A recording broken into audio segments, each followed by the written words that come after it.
What is up, guys? Today bringing you guys a brand new video. This video is basically just about how to install the Delicious Tuning Flex Fuel Kit. Obviously I'm only running the Delicious Tuning setup, so if you do get a kit from someone else and it's slightly different than this one, I apologize. Hopefully it's at least similar, so then you can still kind of follow this video. But if not, maybe there's videos out there. But if you're either doing the Delicious Tuning Flex Fuel Kit or you're running a similar kit to the Delicious Tuning one, then this tutorial will be for you. So basically, to sum it all up, there's just a few components that come with it. You basically just get the sensor right here, you get some wiring, and you get 2 fuel lines to where you'll have to install those. So this right here is a picture of the included hardware and pieces and parts that come with the Flex Fuel Kit. It is a little blurry, so I do apologize. But right down the center, you have the actual Flex Fuel sensor itself. That's the one that the fuel runs through. That's what reads the fuel content, the ethanol content. To the right of that, you have the plate that the sensor screws into. You will see in a little bit. I will explain it later in the video. To the left of the sensor, you have the included hardware. That's what you actually use to bolt in the sensor to that plate. Below it, you have the 2 fuel lines that are included that you will be using to replace the OEM ones. And then above the sensor, you have the actual electronic unit. That's what you actually, that's like the Bluetooth connector that connects to the sensor. That's what kind of feeds all the information to your phone. And then to the right of that, there's some Velcro that you will be using to mount the module. One of them, you're actually completely replacing a fuel line. I will get to how to bleed the fuel lines so then you don't have fuel shooting everywhere when you do open it. Another thing I do want to mention too is that you always want to wait till the vehicle's cool, so then there's not built up pressure in the fuel lines, because even if you do bleed the fuel lines, chances are that pretty much anything running in the engine bay is going to be either warm or hot, and you don't want to burn yourself. You don't want to get fuel everywhere. You don't want to make a mess, just for safety purposes. So guys, I just threw on a mic really fast so then you guys get better audio for when I'm explaining everything. But the first thing I'm going to show you guys is how to bleed the fuel lines. Now the first step to do that is to take out the fuel pump fuse. That way you can go and crank the engine, and then it'll get rid of the excess fuel in the fuel lines. So just in case if you guys don't know which fuse the fuel pump is, I will show you guys the exact fuse. So just to show you guys exactly how to get this cover off too, I know it's very simple, but I want to make sure that you guys know everything. You're going to push this tab in. I used to think it was pulling it. You're going to push it in, and you're just going to lift up the side. As you can see, that side popped off. There's just one more up here, and once you get that off, once you get both of those off, that's all you need to do. So also there is a diagram in here that shows you all the fuses. Now the fuse for the fuel pump is going to be this second yellow fuse right here. Right here. It's going to be a 20 amp. I will highlight it for you guys. That's going to be the one that you're going to take out. Now luckily they do supply a little fuse remover tool. It's basically like a tweezer almost. You're going to put it around it just like that, and you're just going to pull it out. Now I'm not going to do it just because I don't have to, because I already have the kit installed, but I just wanted to show you guys exactly how to do that. Now after you guys do that, you're then going to want to go into the car and you're going to crank it pretty much either until it doesn't start, or if it starts, let it die, and then the car is just going to turn off, and then that's when you know that the fuel lines are bled. Now when it comes to working on the fuel lines itself, make sure you use a microfiber towel or some sort of towel to make sure that you don't get fuel everywhere. Basically, you just want to minimize the amount of fuel that's getting everywhere. Obviously, it's okay to spill a little bit, but as long as it's not excessive, you should be fine. So to sum up the whole thing that you're doing with the fuel lines is that one of them you're completely removing, the other one you're just moving over.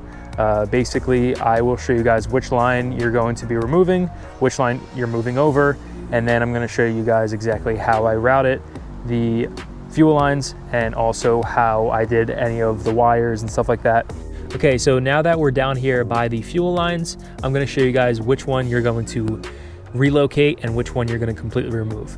So when you have the OEM fuel lines installed, obviously this isn't what it looks like, but I'm at least going to tell you guys which one's which.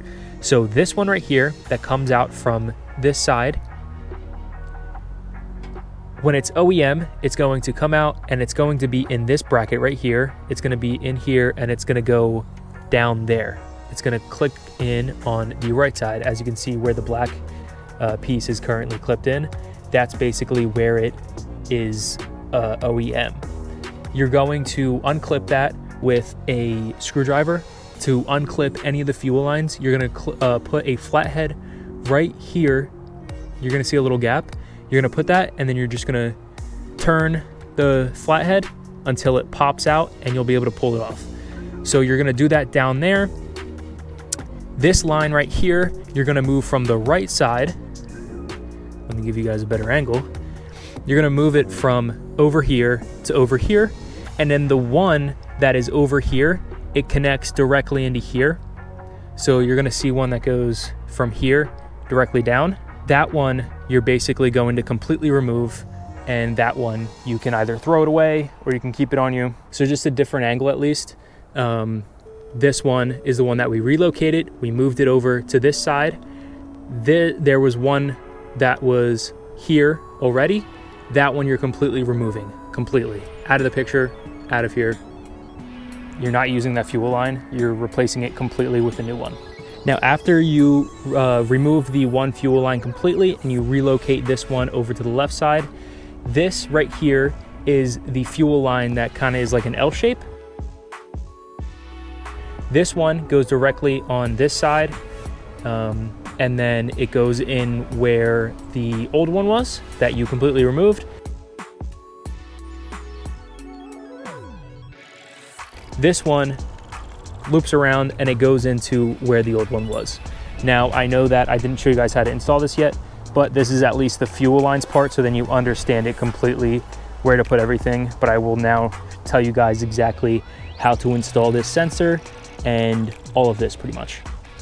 Before I do move on, I did want to let you guys know, I know that this is a little bit more confusing because I can't show you guys the actual process that I did, but I'm explaining it as best as I can. That way you guys can get a simple understanding on how to do it. I'm trying to break it down as much as possible for you guys. It's kind of hard, but I want you guys to know how to do it. And like I said, shoot me any questions down in the comments. I will answer them to the best of my abilities. If not, I will find out exactly what to do and I will let you guys know, so then you guys don't have to worry about messing up or getting stuck somewhere. So now to show you guys exactly how to put on the sensor and put on this bracket right here. These are the two things that they supply. They also supply these two bolts right here that you're going to use to install the sensor onto the bracket. The first thing you're going to do is you're going to loosen these bolts right here. Once you do, you're going to be able to slide this plate on this bracket that they supply you with, and then you're going to then put the bolts back on, the nuts, and then you are going to just put this sensor right here on the ends, and you're going to screw it through the two holes that are right over here. Now that I explained how to put the sensor here, I'm also going to basically double up on how to do the fuel lines. You're going to be putting the brand new one that is on the right side. You're going to put that directly right onto this end, and then this end is going to be the completely new one that the old one used to be plugged in over here. You're going to route it around. I routed it down under here. I used this bracket where the other one was, and I routed it around, boom, right into there. So now I'm just going to explain to you guys really quickly how I did the wiring where I put zip ties and all that stuff, and also where I put the module for the flex fuel kit, where I stuck that on with the Velcro. Obviously, this is kind of up to you guys how you want to make it look clean, how you want it to look. Pretty much, if you can make it look clean, it's probably good. This part is kind of subjective, but I'm going to show you guys exactly how I did it. So this right here is the module that you're going to be sticking on with Velcro, and this is where it's going to be Velcroed on. I'm going to remove it really quickly just to show you guys the module itself and where I placed the Velcro. So from factory, of course, Toyota puts a pop clip on the side over here, and it goes into the side of the car on the inside down here.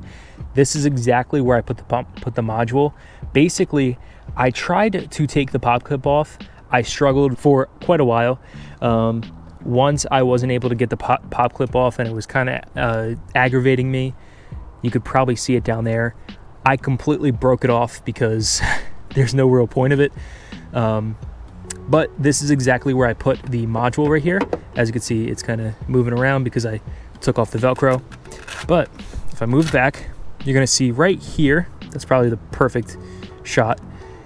It's right down there, and I basically just stuck it down in there behind this grouping of wires right down here.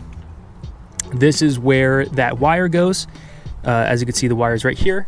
Basically, I fed this wire down here. I tried to feed it through some of the fuel lines down there, some of like the hard lines and stuff. But to sum it up, I fed all of it down here around. You can probably see it down there. There it is.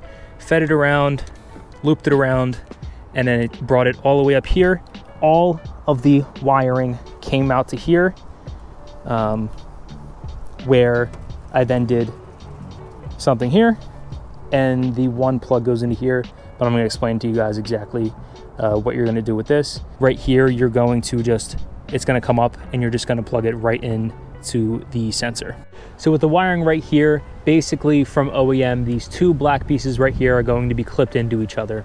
All you need to do is you're going to undo this. You can see there's a clip right there. You're just going to pull them apart. It does help to undo the pop clip right here. But once you do get those apart, basically these light gray pieces are just a male and a female version, basically just to couple them almost.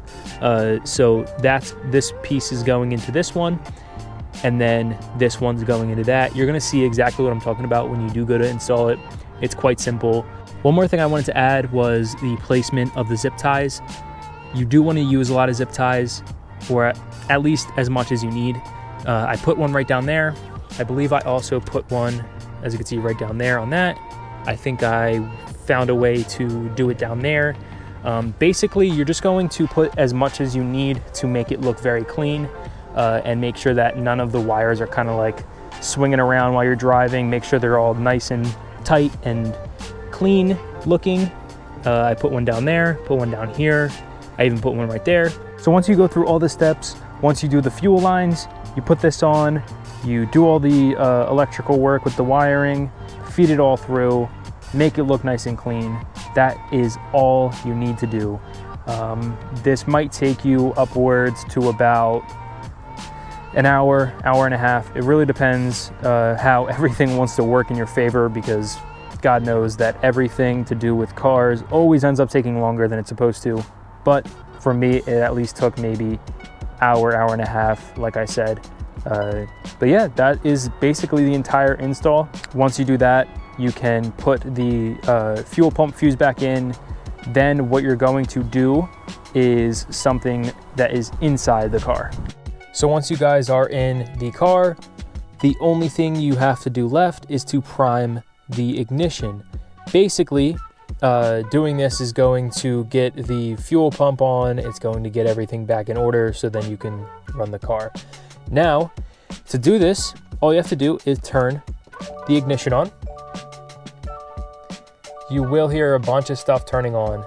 All you have to do is do this 10 times. So you're gonna do it again, 2, Once you hear everything turn on, turn it off. You're gonna do that a total of 10 times. Once you do that, then it is safe to turn on the car. So after you guys install the flex fuel kit, pretty much exactly how I did it, and you get a tune right onto the car, you guys are all set. That's all you need to do.